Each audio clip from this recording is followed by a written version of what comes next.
समय की बात है। एक गरीब विधवा औरत और उसका बेटा एक गांव में रहते थे। जैक ज्यादा होशियार नहीं था, मगर वो बहुत दयालु था और सबकी देखभाल भी करता था। सर्दियां कठिन थीं और उसकी माँ बहुत बुरे बुखार से पीड़ित थी। जैक अभी तक बेरोजगार था और वो बहुत गरीब थे। उस औरत के पास कोई और रास्ता नहीं था। उसने सोचा कि अब वो अपनी गाय को बेच देंगे, जिससे भूखे मरने से बच सके। ये सोचते हुए उस औरत ने बोला, मैं बहुत कमजोर हो गई हूँ जैक, ऐसा लगता है मैं ठंड नहीं झेल पाऊंगी। तुम गाय को बाजार ले जाओ और उसे बेच दो। जैक बाजार के रास्ते से गुजर ही रहा था कि उसकी मुलाकात एक कसाई से हुई, जो उससे गाय खरीदना चाहता था। जैक ने पूछा, तुम मुझे मेरी गाय के बदले में क्या दोगे? मैं तुम्हें 5 जादुई बीन्स दूंगा। जैक बीन्स को देखने के लिए रुक गया। कसाई ने जैक को बीन्स लेने के लिए मनाया और उसे बताया कि ये बीन्स का बहुत मूल्य है। आखिरकार जैक ने जादुई बीन्स ली और उस आदमी को गाय दे दी।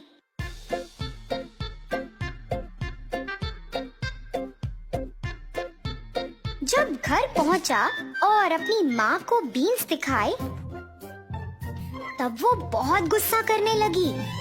जैक, तुम बहुत मूर्ख हो। अपनी गाय के बदले तुम 5 बीन्स लेकर आए हो। उन्होंने बीन्स को खिड़की से बाहर फेंक दिया और जैक से कहा कि वो रात को बिना खाना खाए ही सो जाए। जैक को बहुत बुरा लगा कि उसने अपनी माँ को निराशा पहुंचाई थी।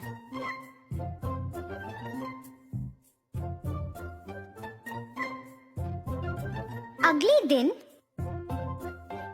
जैक सुबह उठकर खिड़की से बाहर झांकने लगा। तब उसने देखा कि एक बहुत बड़ा पेड़ बाहर उग गया था। वो ये देखने के लिए भागा कि ये पेड़ कहाँ से आया है, और फिर उसे याद आया कि उसकी माँ ने बीन्स उसी स्थान पर फेंके थे। ये तो जादुई बीन्स से उगा था। जैक उस पेड़ पर चढ़ गया और आसमान के एक अद्भुत स्थान पर पहुंच गया। जैक ने सोचा, कसाई सही था, ये तो जादुई बीन्स हैं। बीन्स के पेड़ पर ऊपर जाके जैक ने देखा, उस जादुई पेड़ के ऊपर एक विशाल पति और पत्नी रहते थे। जैक ने एक बड़ा सा महल देखा और उसके अंदर चला गया। उसने रसोई में एक विशाल औरत को देखा और बोला, क्या आप मुझे खाने के लिए कुछ दे सकते हो? मुझे बहुत भूख लगी है। दयालु औरत ने उसे रोटी और थोड़ा दूध दिया। जब वो भोजन कर रहा था, तब उसका पति घर वापस आया। वो दानव बहुत बड़ा था और बहुत डरावना भी दिखता था। जैक घबरा गया और इसलिए वो अंदर जाकर छिप गया। फी फी फो फम, मुझे बच्चे हैं पसंद, छोटा बड़ा कच्चा पक्का, मैं तुमको ढूंढ लूंगा। दानव की पत्नी ने कहा, यहाँ कोई लड़का नहीं है, खाना खाओ और अपने बिस्तर पर चले जाओ। उसके बाद दानव ने अपना खाना खाया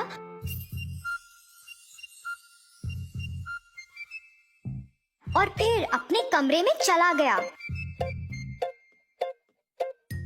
उसने अपने सोने के सिक्कों की बोरियां निकाली, उन्हें गिनकर अपने बिस्तर के नीचे रख दिया। फिर वो सोने चला गया। रात में जैक उस जगह से बाहर निकला और एक सोने की सिक्के की बोरी उठा ली। और पेड़ से नीचे उतर आया।